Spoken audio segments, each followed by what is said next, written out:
Alright, so this is going to be another movie review. This one's called Free Willy 2, The Adventure Home. I'm giving it 1 out of 5 stars. I hate this flick. This is one of the worst movies of all time. Right down there with Godard's communist propaganda, Maoist worship film. This is going to be an environmentalist propaganda film.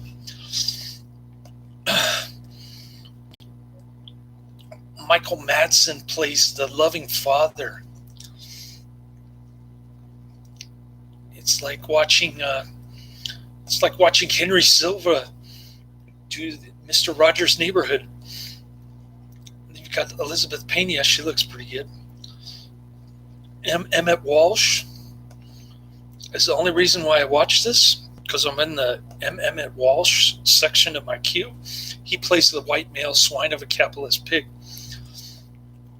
Now this movie gets a 5.1 out of 10 on IMDb, which is way too high. It should be in the ones. It should be 1.1 in my opinion.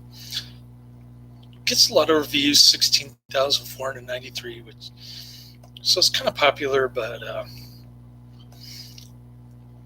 it gets a mediocre rating on IMDb. The acting is horrible in this.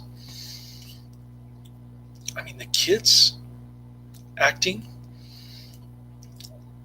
they're pretty bad. Jason Richter, who was in the original, Francis Capra, and Mary Kate Sheldhart. Never heard of any of these three, but they're the main three characters in this movie, and they're all kids. Okay, and they're all terrible actors.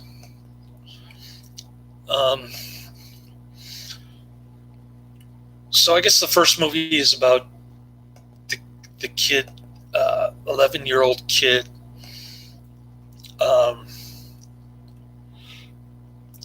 Or 12 years old, excuse me. The 12-year-old kid in the first movie rescues Willy, the killer whale, from the aquarium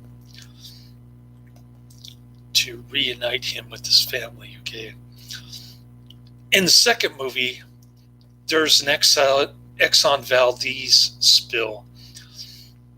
Right where the killer whales are swimming around there.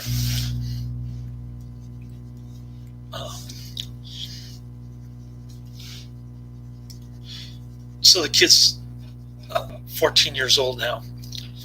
He's got the hots for his native friend's goddaughter.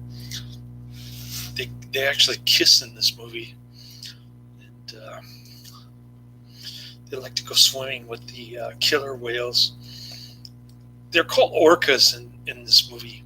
They're never called killer whales. And the ironic thing is that Willy is the main whale character in this movie. Is actually a robot.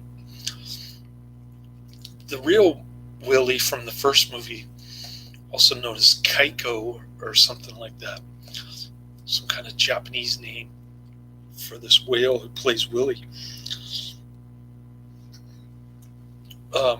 Ironically, he was being rehabilitated in an aquarium, which was a whole antagonist role that Emmet Walsh played. So this movie is contradicts itself in that respect, because on the one hand they're saying that the aquarium guy is the bad person, but the actual whale for the first movie was being held in an aquarium. So it doesn't make any sense. It's environmentalist nonsense, pure and simple. And it really irritated me to no end. Michael Madsen bragging about how he predicted there was going to be a sequel in the bonus features, the behind the scenes. And it's got 3 trailers. There's a 4th movie. I don't know what the 3rd and 4th movie are about. I wasn't paying attention to that, but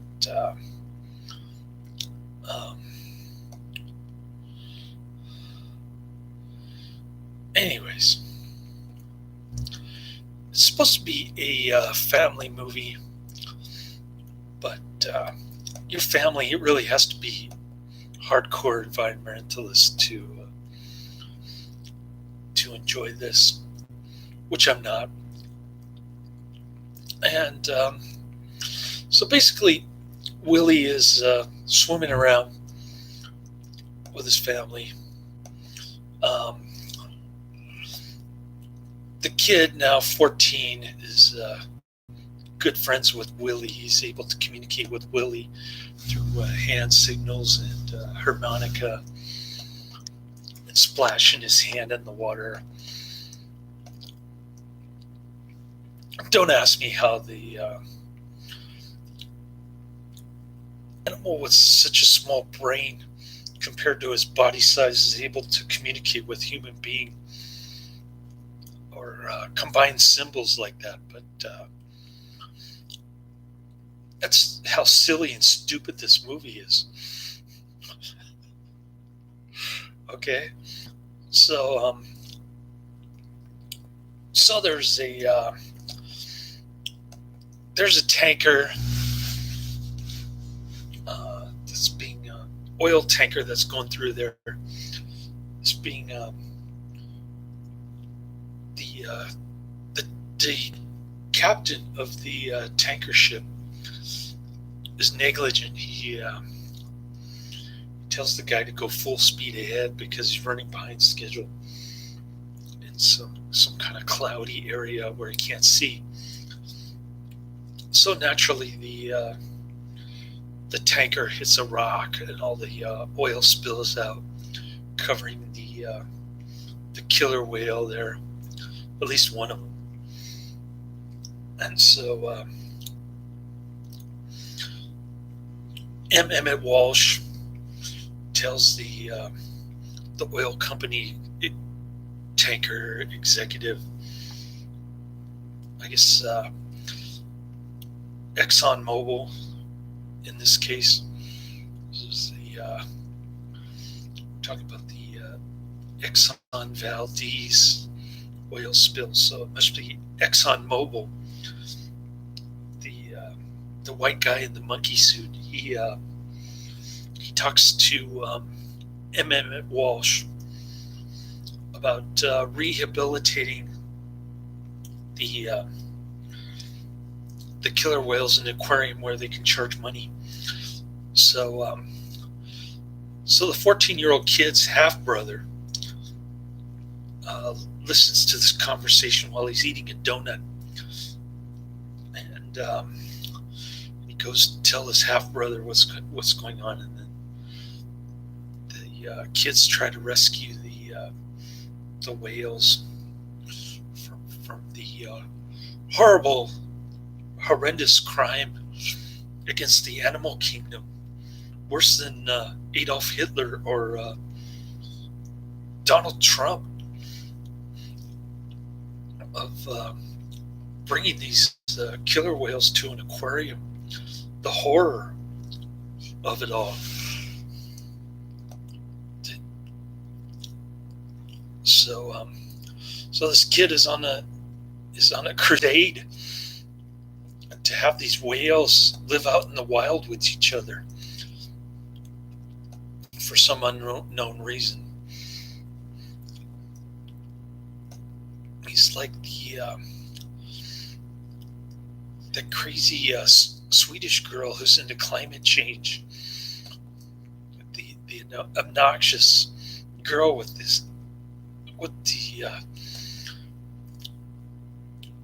stupid smirk on her face all the time. Etta Greenberg or whatever his name is.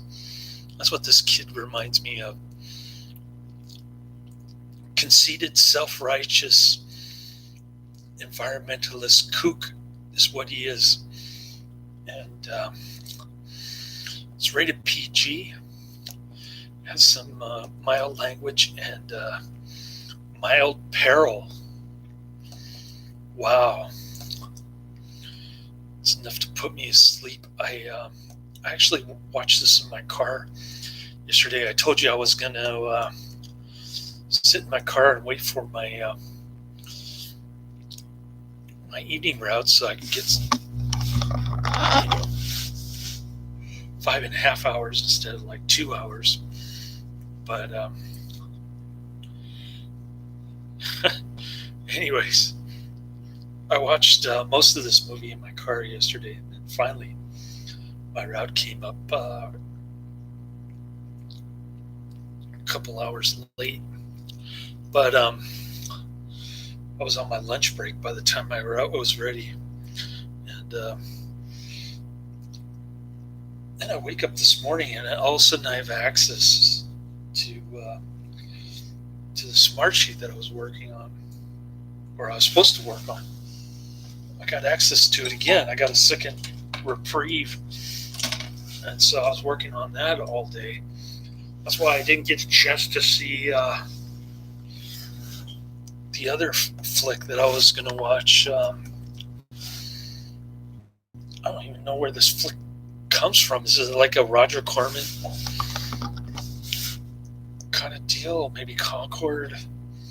What was the other company that Roger Corman formed after he left AIP? It might be on there because of him, I'm guessing. But it's one of those mysteries. Like, sometimes I wonder, how do I get these movies on my Netflix queue? I know Adrian recommended a bunch of them. I'm still waiting to for those to creep up on my Netflix queue. But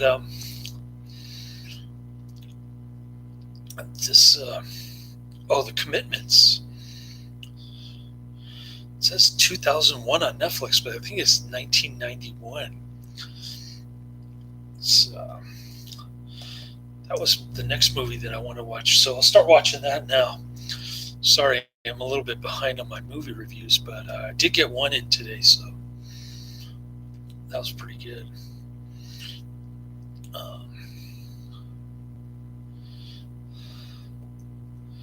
Anyways, I've got The Jerk after The Commitments, and then Daddy-O. So I've got a couple more Netflix DVDs to watch, and then I'll get back into the AEP stuff. But The Commitments is actually a 1991 movie. I want to say based on a 1987 novel about some soul band in Dublin, Ireland.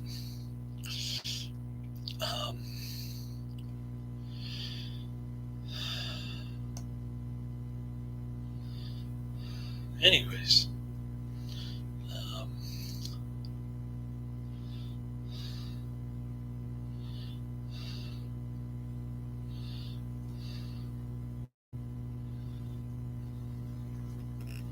this is a 20th Century Fox movie. What am I talking about? Roger Corman.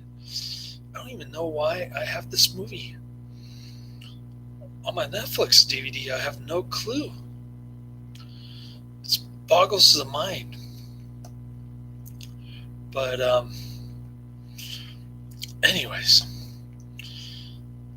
I'll start watching that. And coronavirus. So they said they were going to flatten the curve, which they did. But it was the same flattened curve as Sweden, where they had total social undistancing.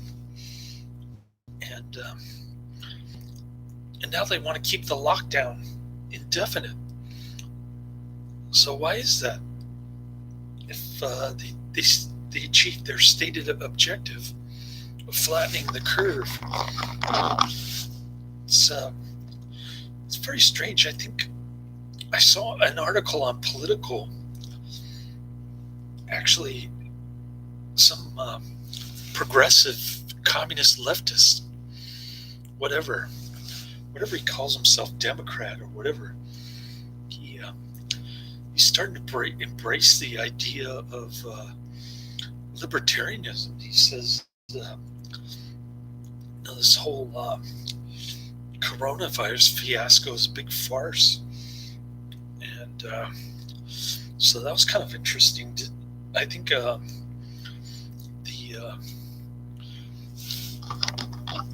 authoritarian, draconian decrees that have no basis in law or statute are really starting to irritate people, especially with 22 million applying for unemployment benefits in the past 4 weeks, which was sort of alluded to in my last video, I think. And yeah, it's pretty bad. I'm surprised people aren't rioting in the streets, and I know it's a very small percentage who are getting ticked off at all these Republican and Democrat politicians who want to trample on whatever little freedom we have left here in the United States. But yeah, it's pretty sickening to watch these politicians just continue their assault on us. It's horrible. It's disgusting, and I'm almost tempted to go out there and demonstrate myself, but I'm actually working 2 jobs, unlike those people who are protesting while they're collecting unemployment. So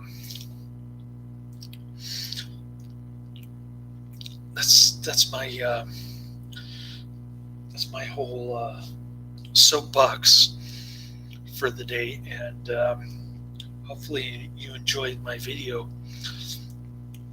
Probably not if you like this kind of film, but just thought I'd throw it out there for the heck of it, because it was another Emmet Walsh, not one of his better films.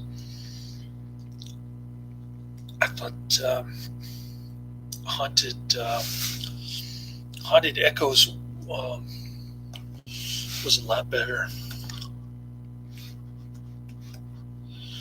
The 2008 movie that I just saw with him and that movie was way better than Free Willy 2. So don't check it out. Skip it. I'm not going to post the trailer of the movie in the description box for this Free Willy 2. But I put the actors' names in there.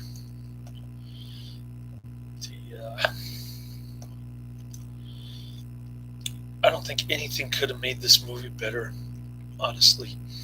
It was just maybe if they had made the antagonist the protagonist and the protagonist the antagonist, then I would have enjoyed it more. But I couldn't get into any of the characters, and I couldn't see any redeeming qualities in any of the characters. I just hated everybody in this movie.